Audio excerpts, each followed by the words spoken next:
عہد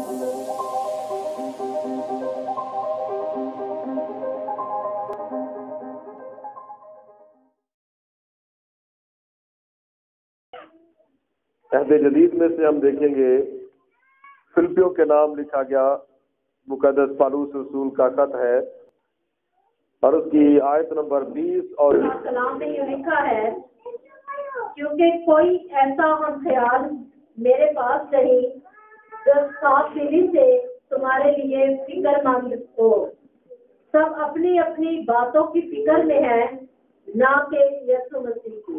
آمین۔ خداوند کی زندگی بخش پاک کلام کا پڑھا اور سنا جانا ہم سب کے لیے باعث برکت ہو۔ آمین۔ سب تشریف رکھیے۔ ہاللویہ۔ خداوند یسوع مسیح کے قادر و جلالی نام میں آپ سب کی سلامتی ہو۔ خداوند کی شکر گزاری کرتے ہیں آج کے مقدس دن کے لیے جو خداوند نے ہم سبوں کی زندگیوں میں عطا کیا ہے، تاکہ ہم سب خداوند کے حضور جھک سکے اور خداوند کے حضور جمع ہو سکے اور خداوند کے پاک کلام کی صداقت کو سنے، سیکھے، سمجھے۔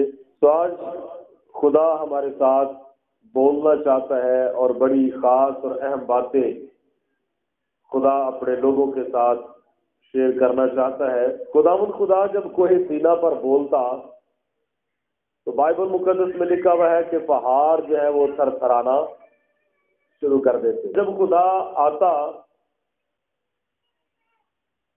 تو آندیاں چلنا شروع ہو جاتی اور پہاڑوں سے پتھر جو ہے وہ بھی اڑنا شروع ہو جاتے، لرزنا شروع ہو جاتے اور بجلی چمکنا شروع ہو جاتی، اور بنی اسرائیل قوم جو کہ اپنے اپنے ڈیروں میں موجود ہوتے تھے، بائبل مقدس میں لکھا ہے کہ وہ کانپ جاتے تھے، وہ ڈر جاتے تھے۔ اور آج بھی جب خدا کلام کرتا ہے تو وہ کوئی فرق خدا نہیں ہے، وہ کوئی اور خدا نہیں ہے، وہی خدا ہے جو کوہ سینا پر بولتا تھا، آتا تھا اپنے بندہ موسیٰ سے، بنی اسرائیل قوم سے کلام کرتا تھا۔ آج بھی وہی خدا ہے، لیکن فرق کیا آیا ہے؟ فرق یہ ہے، ایک ایگزامپل دیتا ہوں، ایک مثال دیتا ہوں جس سے آپ سمجھ پائیں گے۔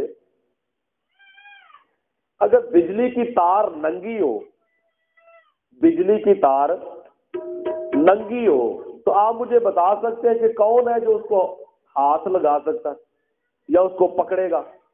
کسی میں ہے جرت؟ بجلی کی جو ننگی تار ہے اس کو کوئی بھی پکڑ نہیں سکتا، گو کہ وہ بہت بڑا سورما ہو، بہت بڑا ریسلر ہی کیوں نہ ہو۔ بھائی شاہد صاحب بیٹھے ہیں، ان کے تیار کیے ہوئے بڑے بڑے باڈی بلڈر ہی کیوں نہ ہو، کو پکڑے گا ننگی تار کو؟ ہر بندہ جو ہے وہ اس سے کترائے گا، ہر بندہ جو ہے وہ اس سے ڈرے گا۔ لیکن وہی تار جو ہے اگر اس کے اوپر وہ جو پلاسٹک کا کور ہوتا ہے وہ چڑھا دیا جائے، جس طرح ایک عام جس طرح یہ تار ہے، اب آپ کا کیا خیال ہے کہ اس کو کوئی پکڑنے سے، چھونے سے کوئی ڈرے گا؟ اب اگر اس کو آپ منہ میں بھی ڈال لیں تو کوئی پرابلم نہیں ہے۔ تو ہوا اصل میں ایسا ہی ہے کہ پہلے جب خدا کلام کرتا تھا، پہلے جب خدا آتا تھا تو وہ بالکل ایسے ہی تھا کہ جس طرح سے ایک ننگی بجلی کی تار ہوتی ہے، کوئی بھی بندہ اس کے پاس جانے سے ڈرتا ہے، کوئی بھی بندہ اسے چھونے سے ڈرتا ہے۔ لیکن وہی خدا جب جسم میں ہو کر آ گیا، وہی خدا جب جسم میں ہو کر اس دنیا میں آیا اپنے یسوع نام سے، تو لوگوں نے کیا کیا؟ اسی خدا کو چھوا بھی، ہاتھ بھی لگایا، اس کے پاس بھی بیٹھے، بیٹھ کے کھایا اور پیا۔ لیکن پرابلم یہ ہے کہ لوگ اسے پہچان نہیں پائے کہ یہ وہی خدا ہے، اور چونکہ وہ پہچان نہیں پائے تو اسی وجہ سے وہ جو پہلے والا ڈر اور خوف تھا وہ اندر سے ختم ہو گیا۔ میری بات سمجھ میں آ گئی؟ بالکل اسی طرح جو پہلے ڈر تھا، جب یہ آپ دیکھیں گے تو میرا خیال ہے کہ اب پہلے والا ڈر یا خوف تو نہیں ہوگا نا، ہم بالکل ریلیکس ہو کے آنکھیں بند کر کے اس کو اس طرح سے پکڑ سکتے ہیں۔ تو کہنا میں یہ چاہ رہا ہوں، بتانا میں یہ چاہ رہا ہوں کہ آج بھی خدا وہی ہے، کلام بھی اس کا وہی ہے، لیکن پرابلم یہ ہے کہ ہمارے اندر سے وہ ڈر اور خوف اس کا ختم ہو چکا تھا. وہ اتنا جو ہم لوگ اس کو بڑا سیریس لیتے تھے نا، جس طرح کہ ایک بات کو بڑا سیریس لیا جاتا ہے، بڑی سنجیدگی سے لیا جاتا ہے، وہ چیز اندر سے ختم ہو گئی ہے. خادم جو مرضی سناتے رہے تو نہیں، کوئی مسئلہ نہیں، جس طرح مرضی پکڑ لے، کوئی ٹینشن نہیں ہے. تو اس بات کا بھی ہمیں حساب دینا ہے. اب دیکھیے کہ اگر ایک بادشاہ روپ بدل کے ہمارے درمیان آ جاتا ہے، چلے جو نہیں پہچان پائے وہ تو الگ ہے، لیکن اگر کوئی پہچان جاتا ہے کہ یہ بادشاہ ہی ہے جو بیس بدل کے یا روپ بدل کے ہمارے درمیان کھڑا ہوا ہے، تو آپ کا کیا خیال ہے؟ پھر بھی اس سے ویسے ہی بات کریں گے اگر پتہ چل جائے تو. میرا خیال ہے کہ ہمارے اندر وہی پرانا ڈر اور خوف رہے گا، پیدا ہو جائے گا کہ بھئی یہ بادشاہ یہ کوئی معمولی بندہ نہیں ہے. فرق صرف یہ ہے کہ وہ روپ بدل کے یہاں پہ آیا ہوا ہے. تو اسی طرح سے خدا کا کلام ہمیں یہ سکھاتا ہے کہ ہمیں اپنے اندر وہی چیز ڈیولپ کرنی ہے، وہی چیز جو ہے اس کو پیدا کرنا ہے، وہی ڈر اور خوف جو ہے وہ ہمیں اپنے اندر پیدا کرنا، تاکہ ہمارا رابطہ، ہماری کنیکٹیوٹی جو ہے وہ خدا کے ساتھ ویسی ہی بنی رہے جیسی کہ خدا کے بندہ موسیٰ کی ایک وقت میں تھی. کلیئر ہے جی؟ تو آج وہی خدا ہمارے ساتھ کلام کرنے کو ہے، اور بڑی توجہ کے ساتھ بڑے گیان سے خداوند کے پاک کلام کو سننا ہے. آج کا جو ہمارا ٹاپک ہے وہ ہے آؤ خدا کا گھر بنائیں. آؤ خدا کا گھر بنائیں، یہ آج کا ہمارا ٹاپک ہے، اور بڑی توجہ کے ساتھ سننا ہے خدا کے پاک کلام کو.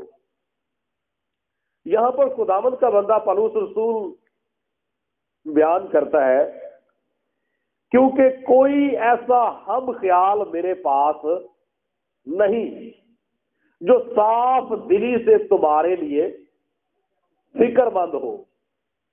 اور 21ویں آیت میں بیان فرماتا ہے، سب اپنی اپنی باتوں کی فکر میں ہے، نہ کہ یسوع مسیح کی. اب پہلی بات جو یہاں پر ہمیں سیکھنے کو ملتی ہے، خداوند کے بندہ نے بیان کیا ہے، کیونکہ کوئی ایسا ہم خیال میرے پاس نہیں ہے. آپ اندازہ کریں اور مجھے بتائیں کہ گھر بنانے کی بات ہے، اپنے گھر کی بات کر رہے ہیں، ابھی خدا کے گھر کی نہیں، اپنے گھر کی بات کرنے لگے. یہ جو ہمارے اپنے گھر ہوتے ہیں، اب اگر ہم لوگ گھر بنانے کی بات کرتے ہیں تو اس کے لیے آپ مجھے بتائیے کہ ہم خیال ہونے کی ضرورت ہے یا کہ نہیں. ایک کپل ہوتا ہے، ایک جوڑا ہوتا ہے، اس جوڑے میں 2 افراد ہوتے ہیں، 2 کا ہی جوڑا ہوتا ہے، ایک شوہر ہے اور ایک بیوی ہے. اب ان کا آپس میں ہم خیال ہونا کتنا ضروری ہے گھر بنانے کے لیے، یہ آپ مجھے بتائیے ذرا.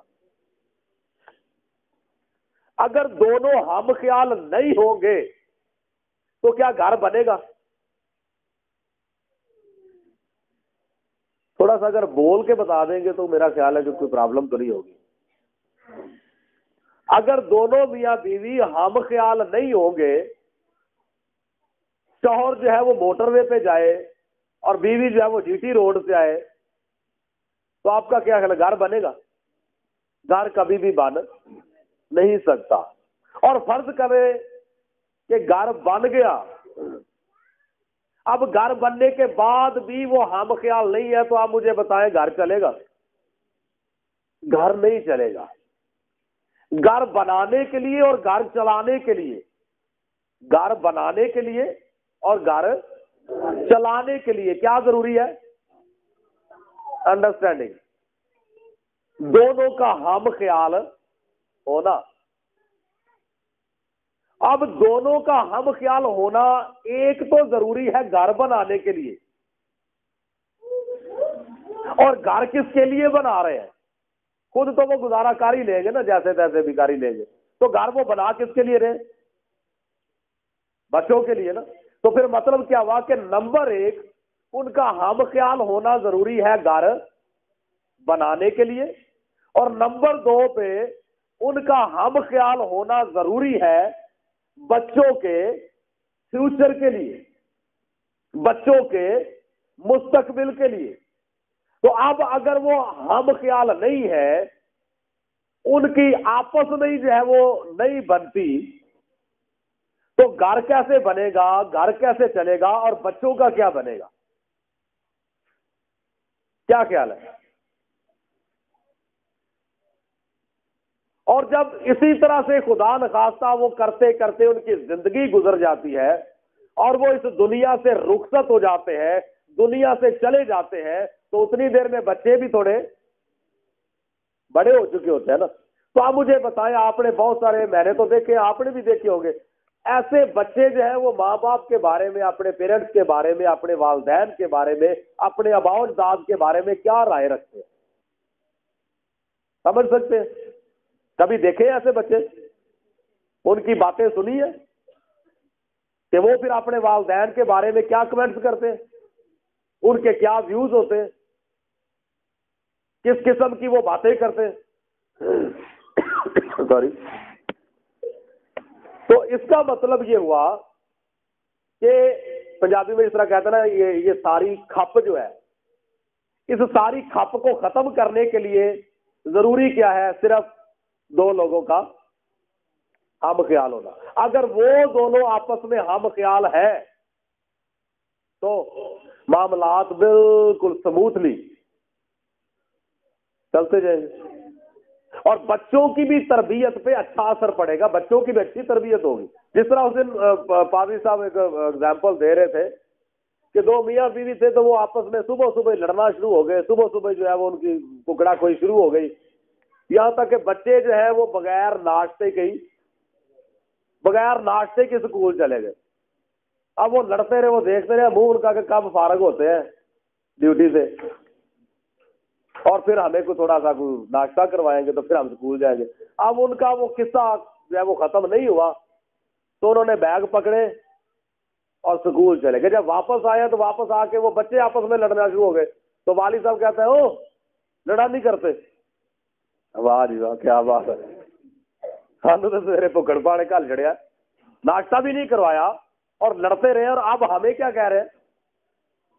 لڑتے نہیں ہیں.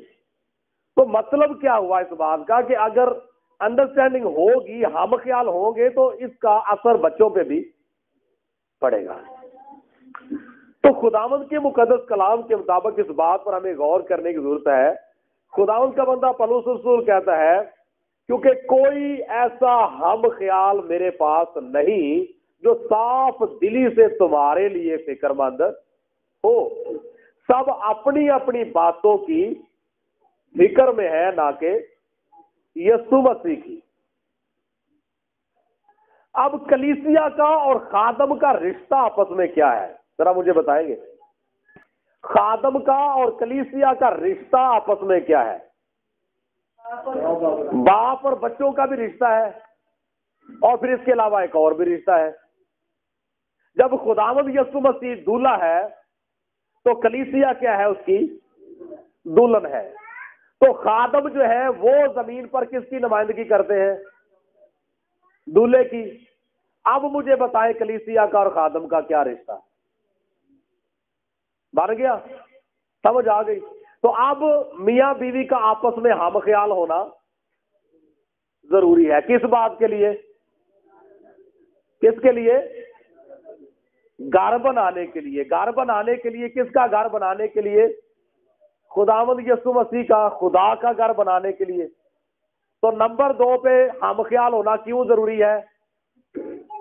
یہ جو ہمارے چھوٹے چھوٹے نظر آ رہے ہیں نا، کل ان سبوں نے بڑے ہونا ہے. پھر ہم سب نے بڑے چاؤ سباؤ کے ساتھ ان کی شادیاں بھی کرنی ہے. پھر آگے ان کے ننے منے ری کرتے ہوئے آئیں گے، ضرور یہ لے کے آئیں گے، غلام صاحب لے کے آ جائیں گے، پاسٹر صاحب برکت دلوانی، طاہر صاحب کا بیٹا لے کے آ جائے گا، جی میں نے اپنے بیٹے کا بپتسمہ کروانا ہے، اور میں معذرت کر دوں گا کہ نہیں معذرت ہے، بچے کا بپتسمہ نہیں ہوتا. یہاں پہ صرف بائبل میں بچے کی برکت ہوتی ہے. سمجھ آ گئی بات کی؟ تو اب یہاں پر میں بتانا یہ چاہ رہا ہوں کہ میاں بیوی کو مل کے اب کیا کرنا ہے؟ گھر بنانا ہے. کس کا؟ خدا کا. اور فکر کس کی کرنی ہے؟ ان چھوٹے چھوٹے ننھے منے بچوں کی. شہری بھی جوان ہو رہا ہے, یہ سب بھی جوان ہو رہا ہے, خدا نے چاہا دو چند سالوں میں یہ بھی اوپر آ جائیں گے. سمجھ آ گئی میری بات کی؟ تو اب یہاں پر یہ بات کی گئی ہے, خدا کا بندہ کہتا ہے کہ سب اپنی اپنی باتوں کی فکر میں ہے, نہ کہ یسوع مسیح کی. اب وصیت خادم ہوتے ہوئے, کیونکہ ایک خادم جو ہے وہ باپ کا بھی رول ادا کرتا ہے, تو ہمیں تو اس بات کی فکر ہے, ہمیں تو اس بات کی فکر ہے. تو یہ ایک خیال ہے, یہ فکر ایک خیال ہے. تو اگر آپ کو بھی یہ فکر لگ جاتی ہے تو پھر اس کا مطلب کیا ہوا کہ آپ کیا ہو گئے؟ ہمارے ہم خیال. تو جب ہم خیال ہو جائیں گے تو گھر بنے گا بھی اور چلے گا بھی. ہاللیلویا.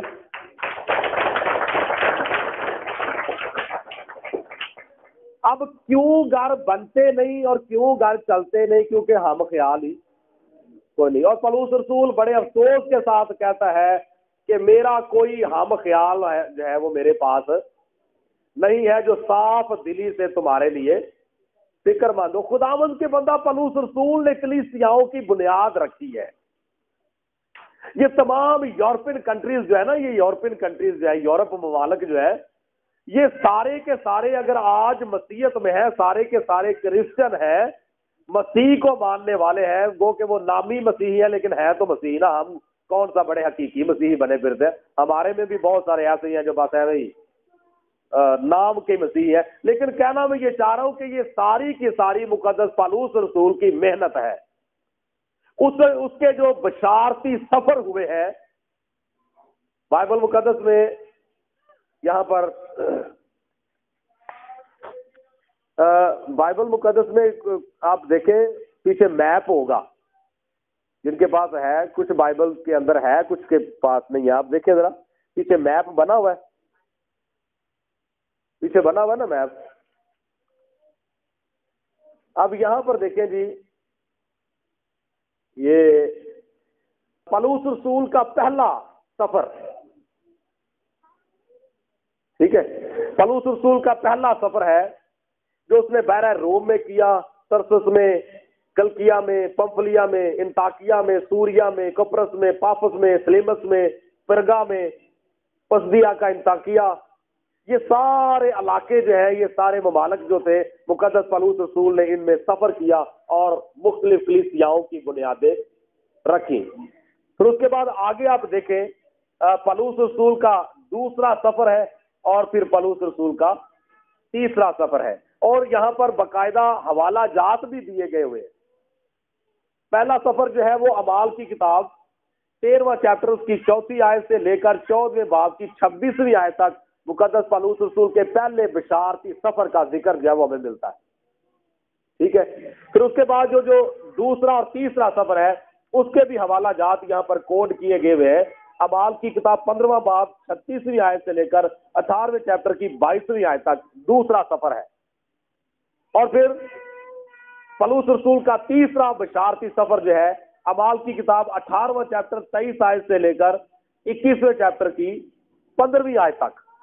تو اس طرح سے مقدس پولس رسول نے یہ بشارتی سفر جو ہے وہ کیے ہیں. پھر اس کے بعد واپسی پر لکھا ہوا ہے اگلا جو سفر ہے پولس رسول کا روما کا سفر, اور اس کا ذکر اعمال کی کتاب 27ویں اور 28ویں چیپٹر میں آپ پڑھ سکتے ہیں. ٹھیک ہے. تو اب یہاں پر دیکھیں کہ مقدس پولس رسول نے یہ ساری بات بتانے کا مطلب یا مقصد یہ ہے کہ پولس رسول نے ان ممالک میں تمام یورپین کنٹریز کا سفر کیا اور مختلف کلیسیاؤں کی بنیادیں رکھی. اب ان کلیسیاؤں کے لیے کوئی چھت کا بھی انتظام کرنا تھا یا نہیں کرنا تھا؟ ان کو کہیں بٹھانا بھی تھا یا نہیں بٹھانا تھا؟ ایک چھوٹی سی بات میں بتا دیتا ہوں. فرض کرے کہ کوئی غیر قوم شخص جو ہے وہ ہماری وجہ سے یا ہمارے طریقہ کار کو دیکھتے ہوئے مسیح کو قبول کر لیتا ہے، اب مجھے بتائیں کہ اس خاندان کی یا اس ایک بندے کی فکر کرنا کس کی ذمہ داری ہے؟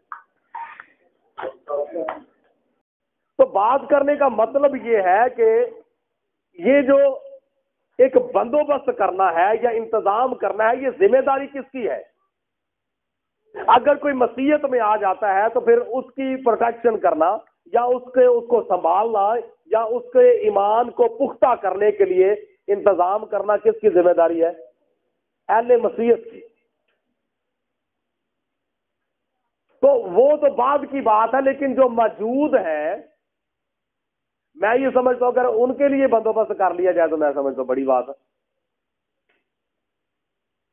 تو خداوند کے بندہ مقدس پالوس رسول نے جب کلیسیاؤں کی بنیاد رکھی، کلیسیاؤں کو قائم کیا، تو پھر وہ دیکھنا چاہتا ہے کہ میرا کوئی ہم خیال ہے یا کہ نہیں۔ تو اب اسے کوئی ہم خیال نہیں مل رہا، اور اسی وجہ سے وہ معذرت کے ساتھ یہ کہتا ہے کہ سب اپنی اپنی باتوں کی فکر میں ہے، نہ کہ یسوع مسیح کی۔ تو خداوند کے مقدس کلام کے مطابق اب تھوڑا سا آگے چلتے ہیں۔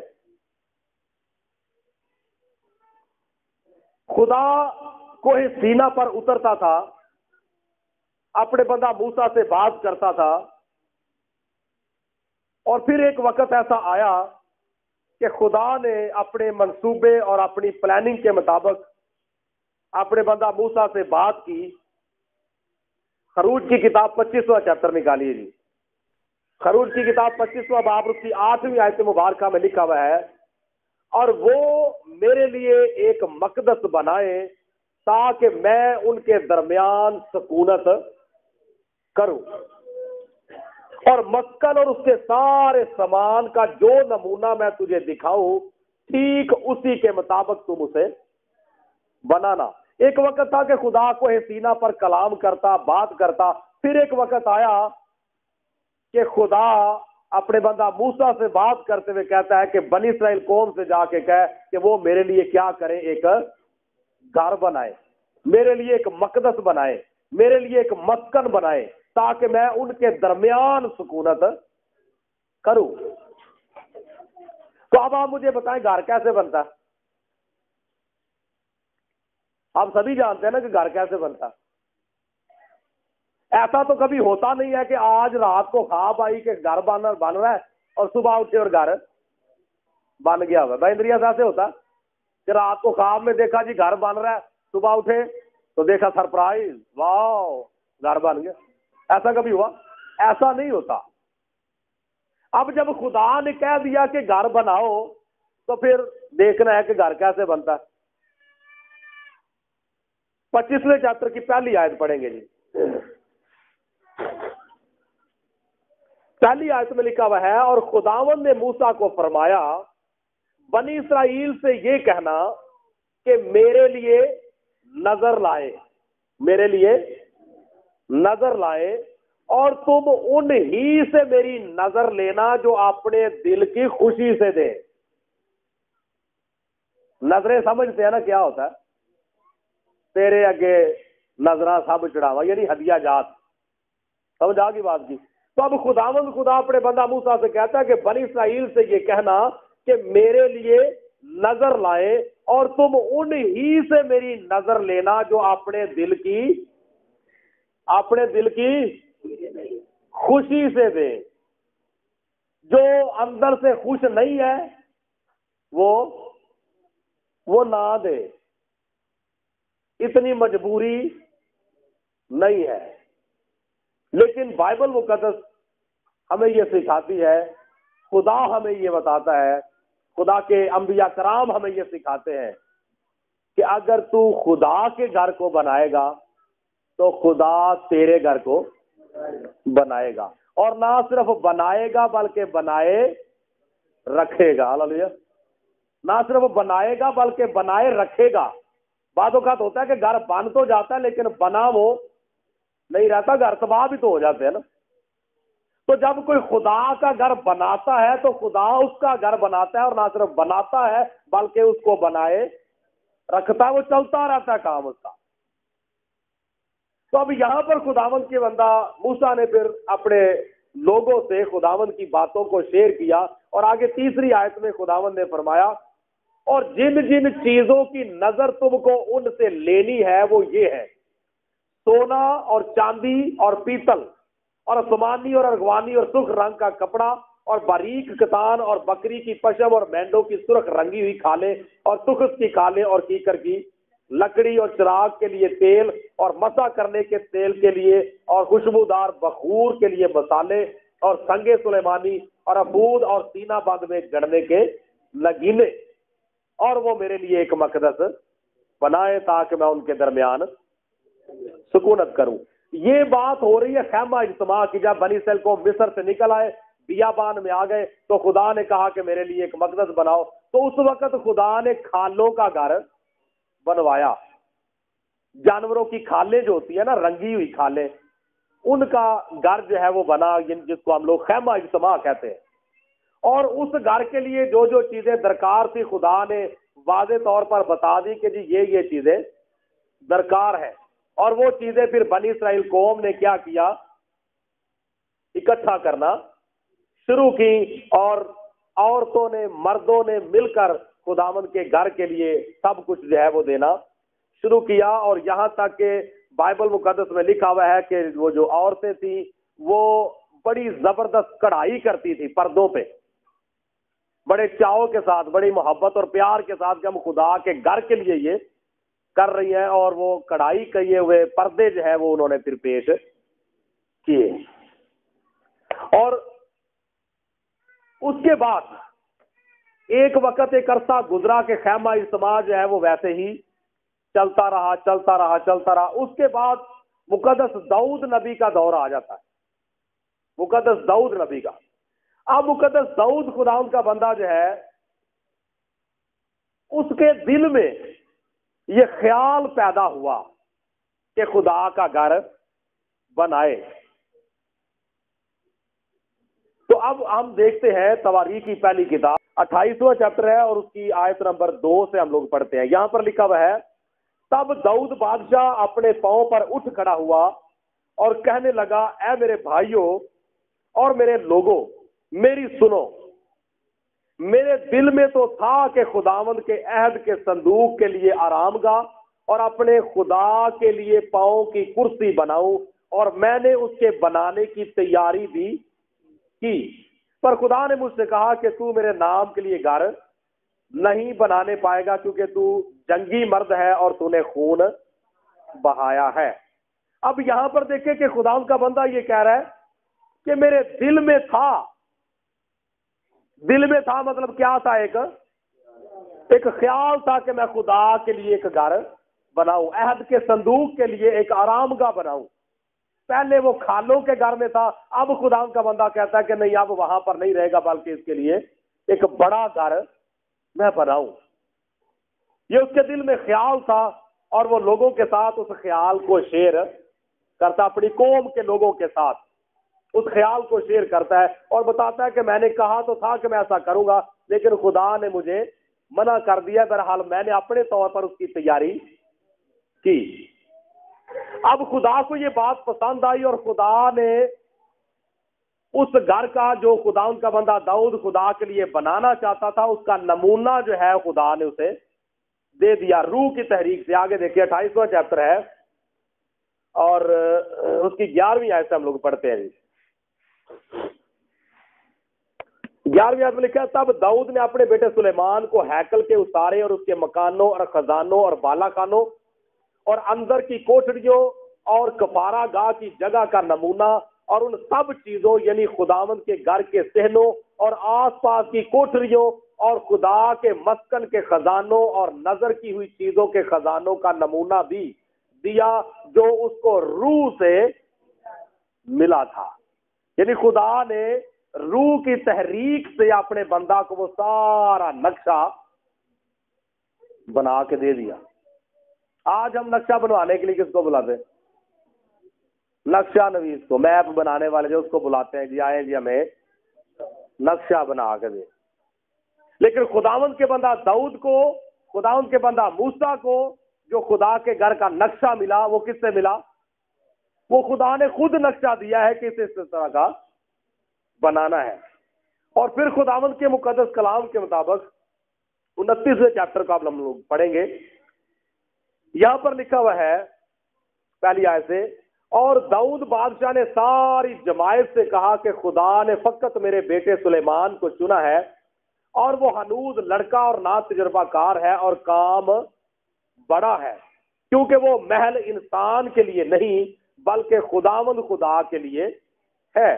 اور میں نے تو اپنے مقدور پر اپنے خدا کی ہیکل کے لیے سونے کی چیزوں کے لیے سونا اور چاندی کی چیزوں کے لیے چاندی اور پیتل کی چیزوں کے لیے پیتل، لوہے کی چیزوں کے لیے لوہا اور لکڑی کی چیزوں کے لیے لکڑی، اور عقیق اور جڑاؤ پتھر اور پتی کے کام کے لیے رنگ برنگ کے پتھر اور ہر قسم کے بیش قیمت جواہر اور بہت سا سنگے مرمر تیار کیا ہے۔ اور چونکہ مجھے اپنے خدا کے گھر کی لو لگی ہے اور میرے پاس سونے اور چاندی کا میرا اپنا خزانہ ہے، تو میں اس کو بھی ان سب چیزوں کے علاوہ جو میں نے اس مقدس ہیکل کے لیے تیار کی ہے اپنے خدا کے گھر کے لیے دیتا ہوں۔ ہاللیلویا۔ اب یہ ہے خداوند کے لوگوں کی بات۔ خداوند کا بندہ داؤد کہتا ہے کہ ہاں میں نے اس گھر کے لیے تیاری تو کی ہے، سونے کی چیزوں کے لیے سونا اکٹھا کیا ہے، چاندی کی چیزوں کے لیے چاندی اکٹھی کی ہے، لوہے کی چیزوں کے لیے لوہا اکٹھا کیا، لکڑی کی چیزوں کے لیے لکڑی اکٹھی کی ہے، اور بیش قیمت سنگے مارمر اور قیمتی جواہر اور پتھر بھی اکٹھے کیا ہے۔ لیکن ان سب چیزوں کے علاوہ ایک میرے پاس اپنا خزانہ بھی موجود ہے، تو میں اس کو بھی خدا کے گھر کے لیے دیتا ہوں۔ یہ کتنی بڑی بات ہے بھائی صاحب، یہ کوئی چھوٹی بات نہیں ہے۔ آج ہم لوگ خدا کے گھر کے لیے تھوڑا سا اگر دینا پڑ جائے یا نکالنا پڑ جائے نا، تو ہم لوگ سوچ میں پڑ جاتے ہیں۔ تو جب بندہ سوچ میں پڑ گیا تو پھر وہ گیا۔ کچھ لوگ ہوتے ہیں جن کے لیے سوچ کے دینا پڑتا ہے نا، تو کچھ مقام ایسے ہوتے ہیں وہاں پر سوچنا نہیں چاہیے۔ کچھ رشتے آپ کے بھی ہوں گے، کچھ رشتے ایسے ہوتے ہیں جہاں پہ بندہ نا سوچتا نہیں، اس کو کوئی اس طرح کی کوئی سوچ نہیں آتی کہ میں دوں یا نہ دوں۔ ایسا نہیں ہوتا کبھی آگے کبھی پیچھے، کبھی آگے کبھی پیچھے، ایسا نہیں ہوتا، وہ فوراً ارجنٹلی دے دیتا۔ تو اب یہاں پر خداوند کا بندہ جو ہے وہ یہ کہتا ہے کہ میرے پاس جو میرا اپنا خزانہ ہے میں اس کو بھی خدا کے گھر کے لیے دے دیتا ہوں۔ جی آگے پڑھیں گے، وہ بتاتا ہے کہ میرے پاس کیا کچھ ہے۔ جی 4 آیت میں لکھا ہوا ہے، یعنی 3000 کنتار سونا جو اوفیر کا سونا ہے، اور 7000 کنتار خالص چاندی عمارتوں کی دیواروں پر منڈنے کے لیے، اور کاریگروں کے ہاتھ کے ہر قسم کے کام کے لیے سونے کی چیزوں کے واسطے سونا اور چاندی کی چیزوں کے واسطے چاندی ہے۔ اب آگے وہ ایک سوال کرتا ہے، یعنی اپنا خزانہ دینے کے بعد اب آگے وہ ایک سوال کرتا ہے لوگوں سے جو سن رہے تھے۔ جی آگے کیا لکھا ہوا ہے، پس کون تیار ہے کہ اپنی خوشی سے اپنے آپ کو آج خداوند کے لیے مخصوص کرے۔ اب بات کن کی آ گئی ہے جی؟ بہن جناب کن کی بات آ گئی؟ اب بات آ گئی ہے سننے والوں کی، جو ساری قوم وہاں پر موجود تھی، سارے لوگ وہاں پر، ساری جماعت وہاں پر موجود تھی۔ اب ان کی طرف خدا کا بندہ مخاطب ہوا ہے کہ ہاں جی میں نے تو جو کچھ میرے پاس تھا، جو تیاری میں نے کرنی تھی وہ بھی میں نے کی، اور جو کچھ میرے پاس جمع پونجی تھی وہ بھی میں نے خدا کے گھر کے لیے دے دی۔ اب آپ میں سے کون کون تیار ہے جو خوشی سے اپنے آپ کو خدا کے لیے مخصوص کرے؟ کیونکہ شروع میں خداوند کے بندہ موسیٰ سے خدا نے یہی کہا تھا کہ ان سے نظریں لینی ہے جو دل کی خوشی سے دیں، جو ناک چڑھائیں یا منہ بسورے ان سے کہنا کچھ بھی نہیں ہے۔ سن لیا نا انہوں نے، اب ان کا دل نہیں مان رہا تو موج کرے، کوئی مسئلہ نہیں ہے۔ جب ایسی حالت ہو جاتی ہے تو پھر خدا اپنی قدرت دکھاتا ہے، وہ آسمان سے من برسائے، وہ چٹانوں سے چشمے جاری کرے، وہ پھر اپنے گھر کو بنا لیتا ہے۔ ہاللیلویا۔ لیکن اس میں ایک جو افسوس رہ جاتا ہے اور کمی رہ جاتی ہے وہ یہ ہے کہ جو برکت ان لوگوں کو ملنی ہوتی ہے پھر وہ اس برکت سے وہ فارغ ہو جاتا ہے، وہ گئی۔ تو خداوند کے مقدس کلام، اب مجھے یہ بات یاد آ رہی ہے، کیا واقعی کبھی لوگ منہ چڑھاتے ہیں، ناک چڑھاتے ہیں؟ حوالہ نہ دیکھ لیں ذرا، خدا کو بھی پتا ہے کہ نہیں کہ میں ہی کہہ رہا ہوں؟ یہ جو ناک چڑھتا ہے یہ خدا بھی دیکھتا ہے کہ صرف پادری صاحب کو نظر آ رہا ہے، پادری صاحب بھی بات کر رہے ہیں؟ ایک حوالہ تو میرے ساتھ نکالے ذرا، ملاکی نبی کا صحیفہ نکالے ذرا میرے ساتھ، اس کا پہلا باب ہے 12 اور 13، دو یاد پڑیں گے۔ یہاں پر دیکھ کے لکھا ہوا ہے، لیکن تم اس بات میں اس کی توہین کرتے ہو کہ تم کہتے ہو کہ خداوند کی میز پر کیا ہے؟ اس پر کے ہدیے بے حقیقت ہے، اور تم نے کہا یہ کیسی زحمت ہے۔ کیا لکھا ہوا ہے؟ تم نے کہا کہ یہ کیسی، اور تم نے کہا یہ کیسی زحمت ہے، اور اس پر راؤچی بول دینا، اس پر ہدیہ دینا تو بڑی دور کی بات ہے، 10 منٹ کلام زیادہ ہو جانا تو وہ نک چڑھا لگ پہ افادی سب چھڑ دے نہیں پہ اتنا ٹائم ہو گیا سی جانا سی، جا کے روٹی پکانی سی۔ ٹھیک ہے روٹی پکانی چاہیے لیکن سنڈے کو تھوڑا سا اگر ہو جائے مسئلہ تو کوئی ایسی بات نہیں ہے۔ تو اس کا مطلب ہے کہ خدا دیکھتا ہے، یہ حوالہ اس لیے میں نے دیا کہ خدا دیکھتا ہے، جانتا ہے کہ کون کون منہ چڑھاتا ہے، کون کون ناک چڑھاتا ہے، کون کون اوپر سے پادری صاحب کرتا ہے اور اندر کر رہے ہیں، اندر سے ایسے ہوا ہوتا ہے۔ تو خدا ہمارے اس رویے سے بخوبی واقف ہے، بخوبی خدا جانتا ہے کہ بندے کی نیچر کیا ہے اور اندر سے اس کو کیا ہو رہا ہے اور باہر سے یہ کیا کر رہا ہے۔ سمجھ آ گئی بات کی؟ تو خداوند کے بندہ مقدس داؤد نبی نے پھر لوگوں سے یہ سوال کیا کہ پس کون تیار ہے اپنی خوشی سے اپنے آپ کو آج خداوند کے لیے مخصوص کرے۔ اب آگے جماعت کیا جواب دیتی ہے جی؟ اب آگے جماعت کا رد عمل کیا ہے، قوم کا رد عمل کیا ہے؟ آگے کیا لکھا ہے؟ 6ویں آیت سے پڑھتے ہیں، لکھا ہوا ہے، تب آبائی خاندانوں کے سرداروں اور اسرائیل کے قبیلوں کے سرداروں اور ہزاروں اور سینکڑوں کے سرداروں اور شاہی کام کے ناظموں نے اپنی خوشی سے تیار ہو کر، کس طرح؟ مقدس داؤد نے ان کو کوئی فورس مجبور نہیں کیا، فورس نہیں کیا، اور آگے لکھا ہوا ہے کہ وہ اپنی خوشی سے تیار ہو کر خدا کے گھر کے کام کے لیے سونا 5000 کنتار اور 10,000 درم اور چاندی 10,000 کنتار اور پیتل 18,000 کنتار اور لوہا 1,00,000 کنتار دیا، اور جن کے پاس جواہر تھے انہوں نے ان کو جرسونی یحییل کے ہاتھ میں خداوند کے گھر کے خزانہ کے لیے دے ڈالا۔ تب لوگ شادمان ہوئے اس لیے کہ انہوں نے اپنی خوشی سے دیا، کیونکہ انہوں نے پورے دل سے رضامندی سے خداوند کے لیے دیا، اور داؤد بادشاہ بھی نہایت شادمان ہوا۔ ہاللیلویا۔ اب یہاں پر قوم کا، جماعت کا رد عمل آپ نے دیکھا کہ کیا ہوا ہے، کہ کس قدر وسعت سے انہوں نے اپنے دل کی خوشی سے خدا کے گھر کے لیے دیا۔ ٹھیک ہے، تو خداوند کے مقدس کلام کے مطابق پھر خداوند کا بندہ داؤد جو ہے وہ خداوند کے حضور دعا کرتا ہے 10ویں آیت میں، پس داؤد نے ساری جماعت کے آگے خداوند کا شکر کیا، اور داؤد کہنے لگا، اے خداوند ہمارے باپ اسرائیل کے خدا، تو عبدالآباد مبارک ہو۔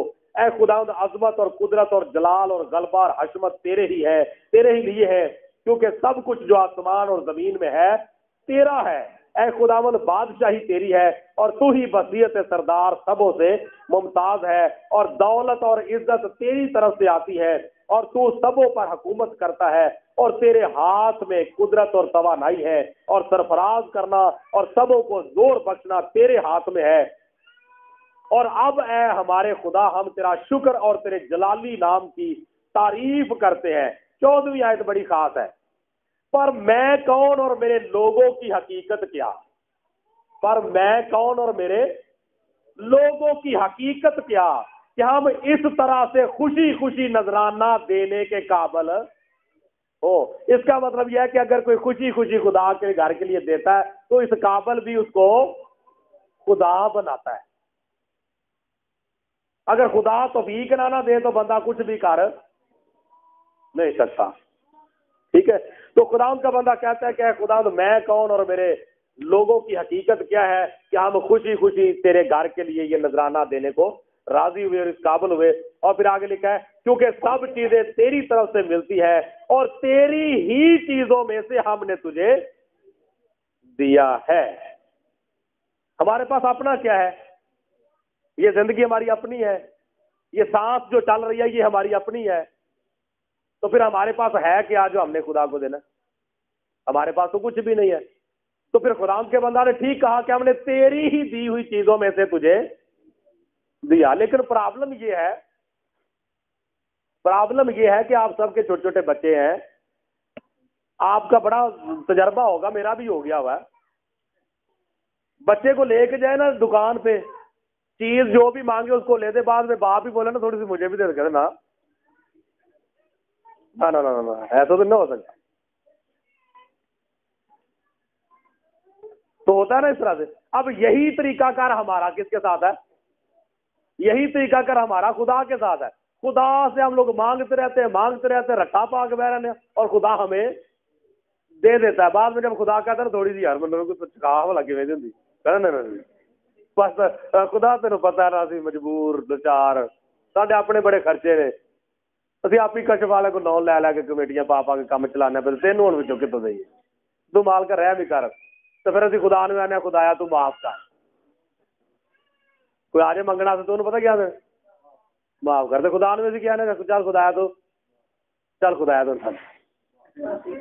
معاف کر. منگنا والے کہتے چل معاف کر, تو خدا نے نہیں تو ذرا بڑا نہ تو ذرا سان معاف کر. اب ہم خدا کے ترلے کرنا شروع کرتے خدا رہے ہیں. بات ٹھیک ہے, بائبل مقدس جو ہے وہ ہمیں یہ سکھاتی ہے. امثال کی کتاب میں لکھا ہوا ہے کہ جو تنگ دست ہے, دست کہتے ہیں ہاتھ کو, جو تنگ دست ہے, جو تنگ نظر ہے, خدا اس کے دل کو بھی بڑا تنگ کر دیتا. اگر بندہ چاہتا ہے نا کہ میں کھلے دل کا بن جاؤں, کئی دفعہ بندہ سوچتا ہے کہ میں کرنا تو نہیں چاہتا لیکن پتہ نہیں ہو کیوں جاتا ہے. دل میرا چاہتا بھی ہے کہ میں ایسا کروں, لیکن پھر جب وسوسے آنا شروع ہو جاتا ہے لے تو سار دے دیں ایسے کر دینا ویسے. اب بندہ سوچتا ہے کہ میں یہ میرے ساتھ کیوں ہوتا ہے. تو پرابلم اصل میں پتا کیا ہے, اس کو اگر کلیئر کرنا ہے نا تو اس کا پریکٹیکل میں نے بڑی دفعہ تجربہ کیا ہوا ہے.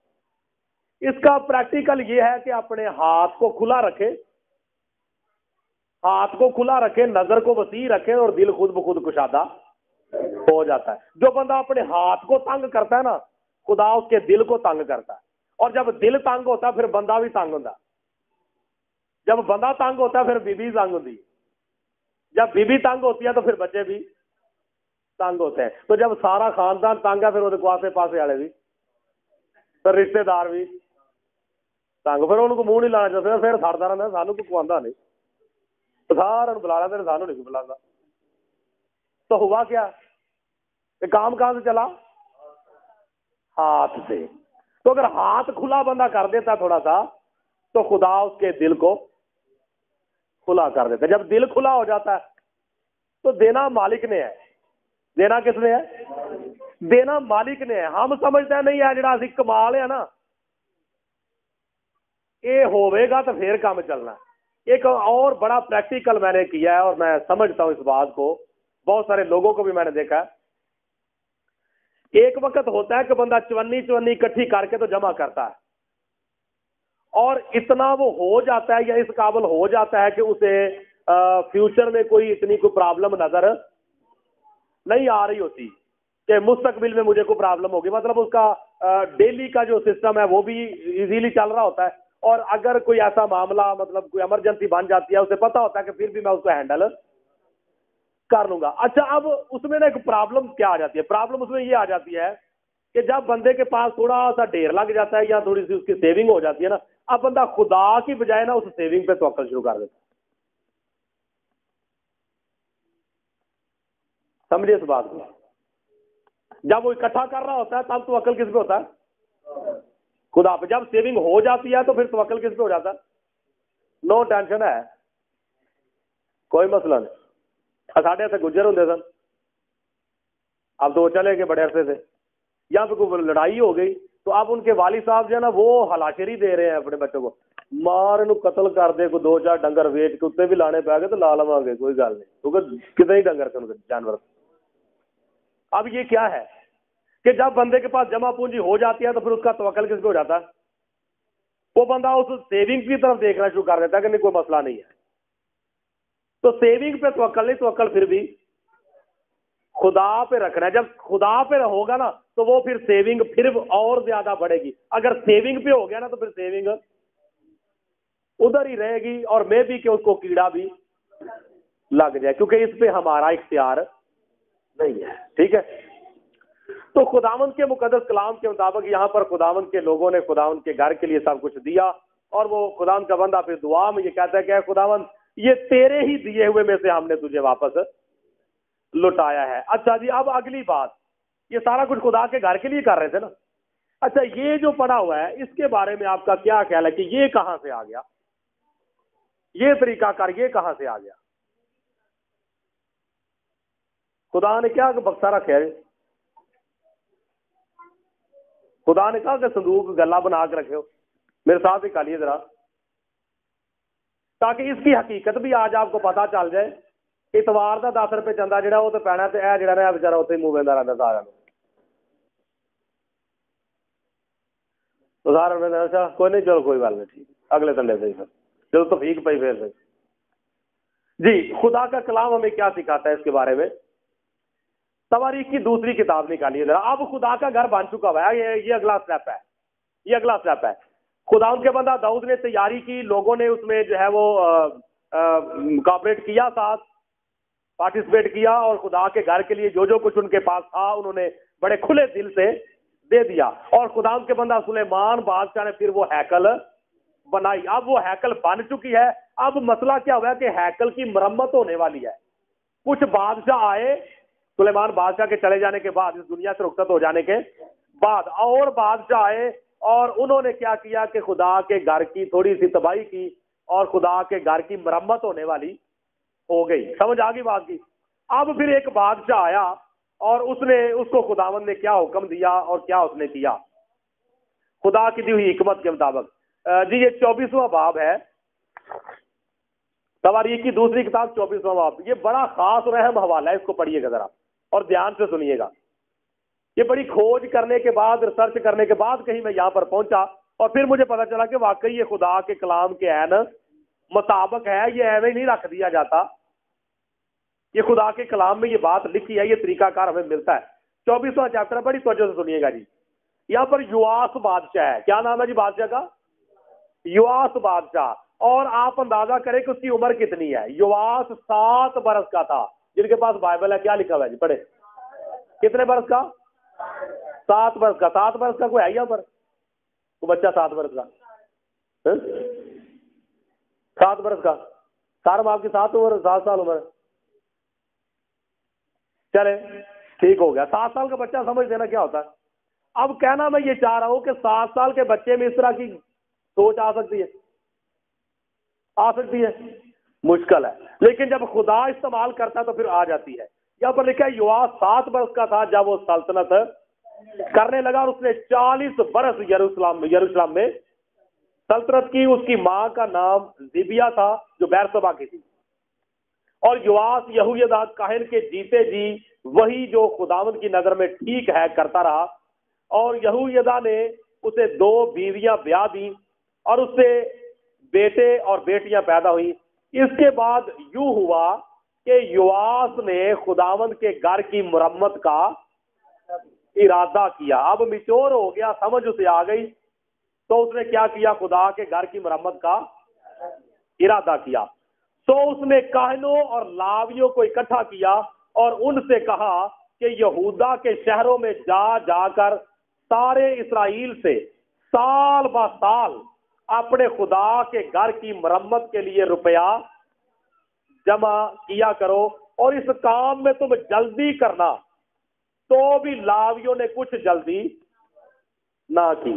اب یہاں پر اس نے پہلا جو طریقہ کار استعمال کیا وہ یہ ہے، اپنے لوگوں کو حکم دیا کہ کیا کرنا ہے کہ سال با سال جا کر سالانہ فنڈ جو ہے خدا کے گھر کی مرمت کے لیے لوگوں سے، بنی اسرائیل قوم سے جمع کرنا ہے، اور جن کو مقرر کیا ان سے کہا کہ تم نے جلدی کرنی ہے، پر وہ بڑے بڑے ٹلے اور سست، بعض اوقات اس طرح کا بھی مسئلہ جو بن جاتا ہے۔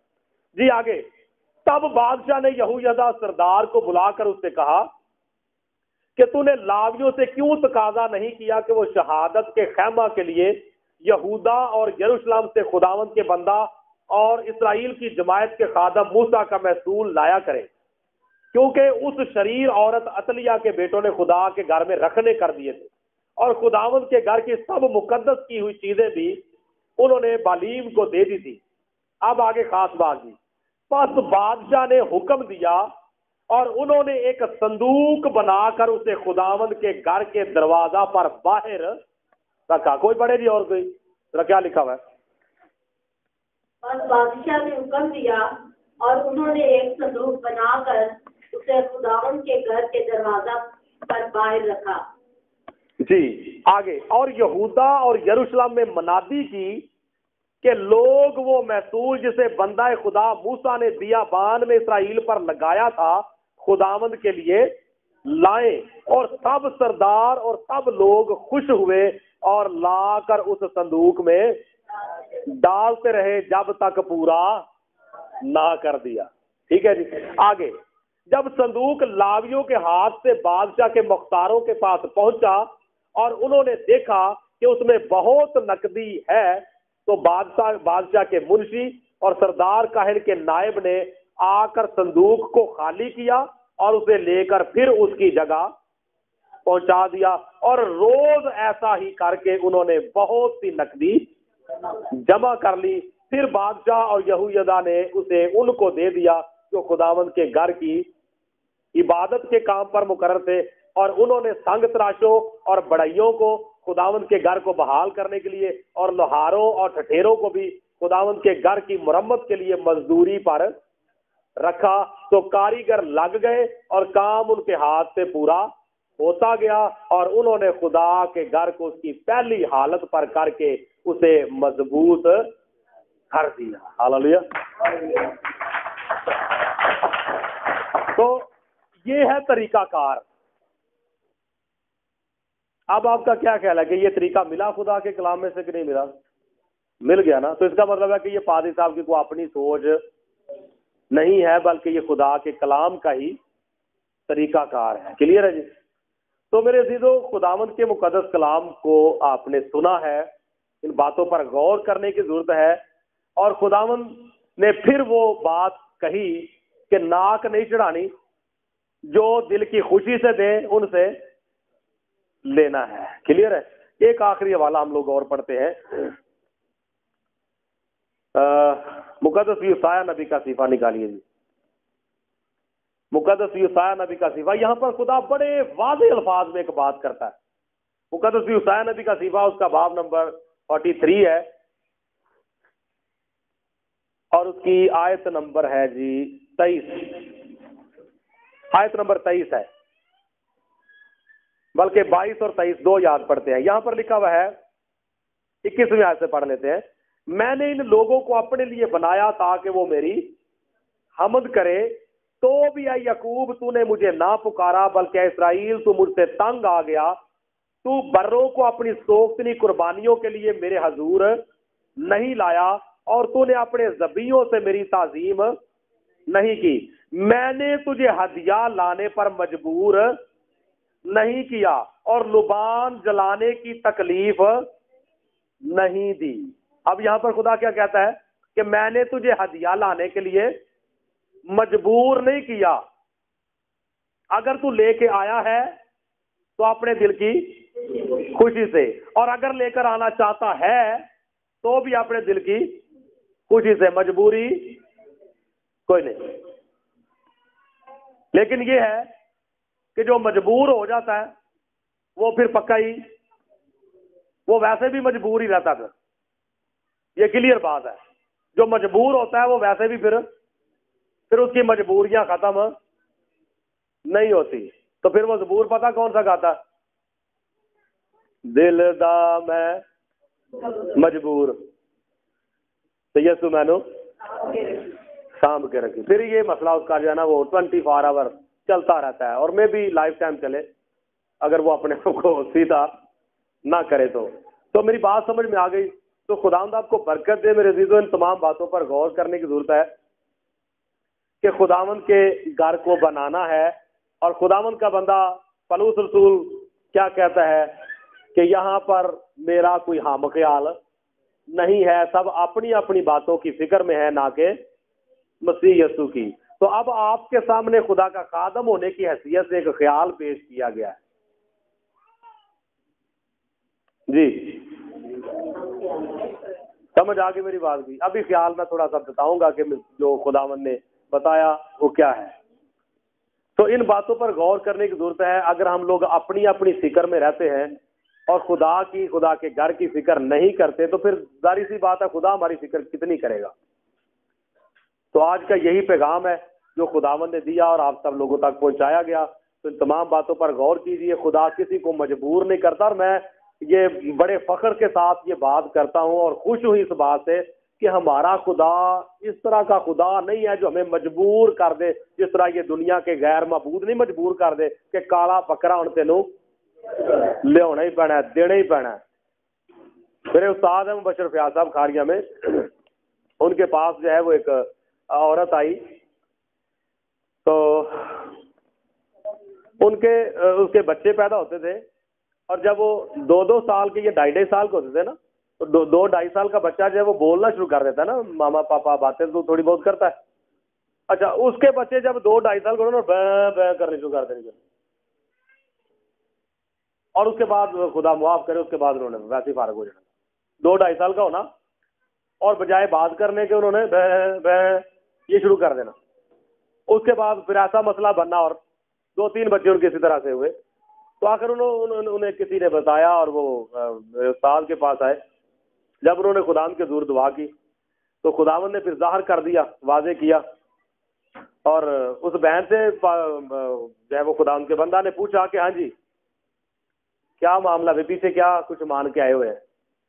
تو کہتے نہیں کچھ نہیں. پھر جب تھوڑا سا واضح کیا، خدا کے خادم نے تھوڑا بتایا کہ جی آپ کا اس طرح کا مسئلہ ہے، تو پھر وہ کہتی ہے ہاں آج سے کوئی 10-12 سال پہلے کی بات ہے، میں ملتان گئی تھی، میری اولاد نہیں تھی ہوتی، ملتان گئی تھی، وہاں پہاڑی ہے تو پہاڑی پہ ایک بزرگ رہتے ہیں، تو انہوں نے کہا تھا کہ ٹھیک ہے جی بیٹے تیرے ہوں گے، بچے تیرے ہوں گے، اولاد ہوگی، اور اس کے بعد تو نے کیا کرنا ہے کہ یہاں پہ ہر سال جو ہے وہ بکرا لا کے تو نے دینا ہے.